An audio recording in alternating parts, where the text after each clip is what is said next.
विरोधात लढून बदनाम केलेले आहे। जर याला संस्कृती बदनाम करणं म्हणतात, जर लोकतंत्रासाठी लढणं, संविधानाच्या रस्त्यावर चालून विरोध प्रदर्शन करणं, डॉक्टर बाबासाहेब आंबेडकरांचा फोटो घेऊन चालणं, महात्मा गांधीचा फोटो घेऊन चालणं, जे भीमचे नारे लावणं संस्कृती बदनाम करणे, तर रामदेव बाबांना सांगा आम्ही करतोय संस्कृती बदनाम।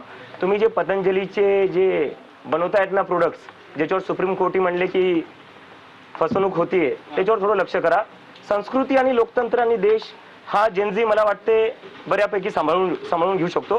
तुम्ही जे पतंजलीचे फॉल्टी प्रोडक्ट्स आहे त्याच्यावर थोडं लक्ष ठेवा, नाही तर पतंजली बंद पडून जायचं। दुसरा एक विषय आलेला आहे की सीजीपी आणि संयुक्त किसान मोर्चा पुढच्या काळात सरकार विरोधात आक्रमक होतील असं झालं। काल सीजीपी आणि तुमची टीम आणि संयुक्त किसान मोर्चाचे काही सदस्य एकमेकांशी राकेश टिकेत यांच्याशी भेट घेऊन या सगळ्या मुद्द्यांवर चर्चा केली होती की प्रश्न कसे पुढे घेऊन जायचे। नाही, नक्कीच, कारण की बघायला गेलं तर एकंदरीत शेतकऱ्यांची मुलं ही शिकतातच आहे, शेतकऱ्यांच्या मुलांचंही शिक्षण चालू आहे, तेही परीक्षाच देतात। तर जेव्हा आमचे किसान नेता जे राकेश टिकेत असो किंवा इतर चढुणी जी असो, जेव्हाही भेटणं झालेले ते म्हणले की तुम्ही जे आहे आमच्याच मुलांसारखे आहेत, आमच्या मुलांना करिअर करायचं आणि त्याच्यासाठी हे सगळं आंदोलन आहे। आणि आमच्या आंदोलनात जो पाठिंबा आम्हाला किसान युनियनकडून भेटलेला आहे, किसान नेत्यांकडून भेटलेला आहे, तो खूप महत्त्वाचा होता, मोलाचा होता। आणि जेव्हा गरज होती तेव्हा ते आमच्या सोबत उभा राहिलेले आहे। आणि इथून पुढे जेव्हा जेव्हा शेतकऱ्यांना असो, किसान नेत्यांना असो आमची गरज पडेल, आम्ही त्यांच्या सोबत उभाच राहू। तसा प्रयत्न पुढच्या काळात एकमेकांसोबत असणार आहे का? मी सांगतोय ना, जिथं जिथं शेतकऱ्यांना आमची गरज पडेल तिथे तिथं आम्ही सोबत राहू। कारण की मी जर सांगायला गेलो, मी स्वतः हिंगोलीतून येतो, माझ्या घरचे अजून शेतीच करतात। कुठं ना कुठे या देशात प्रत्येकांच्या घरी शेती असते, प्रत्येकांचे घरचे शेतातूनच आलेले आहेत।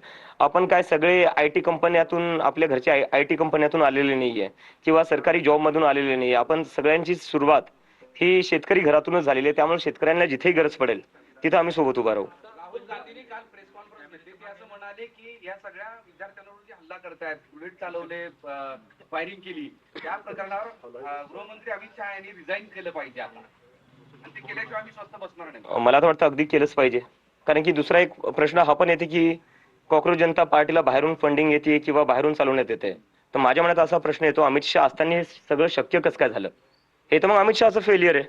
जर आम्हाला बाहेरून फंडिंग येते किंवा कॉक्रोच जनता पार्टी बाहेरून चालतीये तर मग हे तर गृहमंत्र्यांचं फेलियर आहे।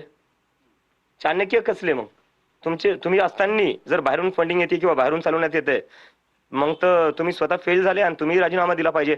आणि 20 तारखेला ज्या प्रकारे विद्यार्थ्यांचं रक्त वाहण्यात आलं जंतर मंतरवर दिल्ली पोलीसच्या हातातून, ते अमित शहाच्या ऑर्डर शिवाय दुसरं कोणाचा ऑर्डर नसणार। हे सुद्धा बदनाम आहेत असं प्रियंका गांधी संसदेत म्हणाल्या, त्यानंतर बाहेर ते असं म्हणाले की मी ठाम आहे, ते सत्य आहे, ते सुद्धा दोषी आहेत। मी त्यांची क्लिप पाहिली जिथं जे बिल्किस बानोचे बलात्कारी होते त्यांच्या स्वागतासाठी काहीतरी बोलले ते। तर देशाचा शिक्षा मंत्री हा बलात्काऱ्यांचं स्वागत करतो, त्यांची तारीफ करतो, हे तर म्हणजे प्रधानला काढून अजून एक विचित्र माणूस बसून ठेवलेला आहे। काय मेसेज देताय तुम्ही देशाला की जो शिक्षा मंत्री आहे तो बलात्काऱ्यांचा सपोर्ट करणार, त्यांचं स्वागत करणार? पण हे लोक करणार पण काय? यांच्या पक्षात दुसरे कोणते लोक आहेत? सगळी गुंड भरलेली आहेत। कुलदीप सेनगर झाला, काय होता यांच्या सरकारमध्ये? काय ते जे राम रहीम आहेत ते पैरोलवर बाहेर येतात। तर गुंड आणि बलात्काऱ्यांचं समर्थन करणारी ही सरकार आहे। कंगना रावतांची एक चर्चा होते, ते जनरेशन गटार असं म्हणते जेनजीला, आणि त्यावरून आता बरंच वाद होतो। कंगना राणावत बद्दल काय बोलू, मला काय की जेनजीला सपोर्टही केला जातोय आणि त्याच प्रमाणात त्याच सोशल मीडियावर जेनजीला आता ट्रोलही केलं जातंय, संस्कारांची आठवण करून दोन्ही बाजू चालवल्या नाही। जेनजीला ट्रोल केलं जातं मला याच्यावर कळत नाही, जेनजी आहे कोण? जे मुलं आज 15 ते 25 ते 28च्या वयोगटातले, त्या मुलांना ट्रोल करून भेटणार काय? उद्या हेच मुलं जाऊन नागरिक बनणार आहे, उद्या हेच मुलं जाऊन वोटर्स बनणार आहेत, उद्या जाऊन हेच मुलं देश चालवणार आहेत ना। तर त्यांना असं तुम्ही वेगळं ट्रोल का करताय? ते काय कोणत्या पक्षातले किंवा कुठल्या विचारधारेचे का काय? सामान्य घरातले मुलं येते, त्यांना ट्रोल करून कोणाला काय भेटणार आहे?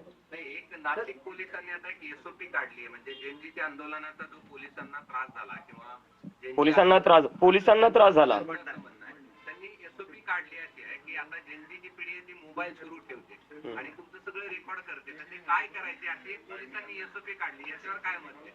मला वाटतं जर तुम्हाला रेकॉर्ड व्हायची भीती असेल ना, तर तुम्ही स्वतःलाच विचारा, तुम्ही अशा गोष्टी का करताय ज्याची तुम्हाला रेकॉर्ड होईल अशी भीती वाटते. आम्ही आंदोलन केलं, कॅमेऱ्यांसमोर केलं, मीडियाचे कॅमेरे होते, पोलिसांचे कॅमेरे होते, माझ्या चेहऱ्यावर तर 24 तास दिल्ली पोलिसांचा कॅमेरा होता. आम्ही तो घाबरलो नाही कोणती गोष्ट रेकॉर्ड होण्यापासून. जर पोलिसांना काही रेकॉर्ड होईल याची भीती वाटते, याचा अर्थ पोलिसांच्या मनात काही ना काही वाईट करायचं आहे म्हणूनच भीती वाटते ना. नाही तर पोलिसांना काय भीती वाटली पाहिजे रेकॉर्ड करायची? आता एसओपी केली आहे त्यांनी. एसओपी करण्यापेक्षा यार काय करू नये असं सांगताय? मला वाटते काय करावं ना, संविधान फॉलो करावा पोलिसांनी. देशातली जी पोलीस आहे ती एका पार्टीची पोलीस नाही, ती या देशाची पोलीस आहे, ती संविधानावर चालणारी पोलीस आहे, बीजेपीच्या व्हॉट्सअप फॉरवर्ड चालणारी पोलीस नाहीये. आणि जर तुम्हाला बीजेपीचेच ऑर्डर फॉलो करायचे असतील आणि देशाचं संविधान बाजूला ठेवायचं असेल तर खाकी पॅन्ट काढून खाकी चड्डी घाला, बीजेपीच्या हेडक्वार्टर समोर उभा राहा आणि म्हणा मे भी चौकीदार. आणखीन एक कनेक्शन लावलं जात आहे की आपण जिथे मुक्कामी होता तो राष्ट्रवादीचा कुठला त्यांचा प्रभाव आहे ते तर मी स्वतः शरद सांगितलेलं आहे. पवारांचा, आणि शरद पवारांची मोदींची भेट हा. आणि मोदींना शरद पवारांचं केलेलं दारातलं स्वागत हा. आणि अभिजित अरे बापरे. गणित लावलं जातं, याच्याबद्दल काय? असे गणित तर भरपूर लागले. आधी जॉर्ज सोरसचं गणित लागलं, मग चायनाचं लागलं, मग पाकिस्तानचं लागलं.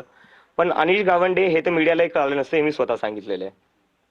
आणि अनिश माझा चांगला मित्र आहे आणि मित्र म्हणून मी त्याच्या घरी राहिलो. अनिश म्हणला तू कुठेही दिल्लीत असशील, आणि फक्त पहिल्यांदा नाही, मी याच्या आधी दिल्लीत गेलो होतो, अनिशच्या इथं मी भेट द्यायला जायचो, राहायचो. ते एक मित्र म्हणून मी त्याच्या इथं राहिलेलो आहे. बाकी याच्या पुढं काही नाही. म्हणजे पवार साहेब आणि मोदी हे दोघं खूप मोठे लोक आहेत. अनिशचंही भेटणं होत नसेल आणि माझं इथं भेटणं नाही. पवार साहेबांना तर मी तेव्हा पहिल्यांदा भेटलो जेव्हा ते जंतर मंतरवर आले, आणि तेही याकरता आले होते, त्यांना विचारायचं होतं जी मारहाण झाली होती मुलांना त्याच्याबद्दल ते चर्चा करण्यासाठी आले होते. अरे हा नाही, थांबा हा महत्वाचा. जे ट्रक होते ते पुन्हा 3 टप्प्यावर एका पत्रकाराने समोर आणलेले आहेत की मग पहिल्या दिवशी सांगितलं की आम्ही ते कुठेतरी ऍक्सिडेंट झाला होता म्हणून ते खाली करून टाकलं. दुसऱ्या दिवशी तो कुठे दिसला, आंदोलन स्थळी दिसला. दुसऱ्या दिवशी असं काहीतरी बरेच सिक्वेन्स हे मी स्वतः कळाले वाटतं. हे आता म्हणजे आता नाही कळालंय, हे तुम्हाला उशिरा कळालंय. हे तुम्हाला उशिरा कळालंय. 19च्या रात्री आणि 20 तारखेला सकाळी 5:30 वाजता ते ट्रक मी स्वतः पाहिले होते. दगडांनी भरून आणलेले ट्रक दिल्ली पोलिसांनी लावले होते, आणि फक्त ट्रकच नव्हते, एक ऑलरेडी डॅमेज झालेली व्हॅन तिथं उभा केली होती जंतर मंतर जवळ. आणि जेव्हा मी पोलिसांना विचारलं, मी तर व्हिडिओ काढून मी स्वतः ट्विट केला होता, तुम्ही 20 तारखेचं माझं ट्विट बघा. सकाळी 6 वाजता मी ट्विट केलं होतं की दगडांनी भरलेला ट्रक हा सेंट्रल दिल्ली सारख्या सेन्सिटिव्ह ठिकाणी आला कस काय, आणि त्याच्या बाजूलाच एक तुटलेली व्हॅन कस काय उभा झाली. तेव्हा तर आमचा मार्चही सुरू झालेला नव्हता. तर पोलिसांनी हे आधीच प्लॅनिंग केलं होतं की एक दगडांनी भरून ट्रक आणून ठेवायचा, एक आधीच फुटलेली व्हॅन उभा करायची, म्हणजे दुसऱ्या दिवशी सांगता येईल विद्यार्थ्यांनी दगडफेक केली. दगडफेकचं हे पूर्ण जे प्लॅनिंग होतं हे ऑर्केस्ट्रेट पूर्ण दिल्ली पोलिसांनी केले. आणि मला याची आशंका जेव्हा होती तेव्हा मी स्वतः डीसीपीला जाऊन भेटलो आणि मी डीसीपीला विचारलं हा दगडांनी भरलेला ट्रक इथं आला कस काय. डीसीपी मला म्हणता अरे अभिजित तुम्ही काही विचार करताय, हा एमसीडीचा ट्रक आहे, बांधकाम जे चालू होतं हा त्याचा सगळा हा तो डेब्रिस त्याच आहे म्हणे, बांधकाम जे चालू आहे.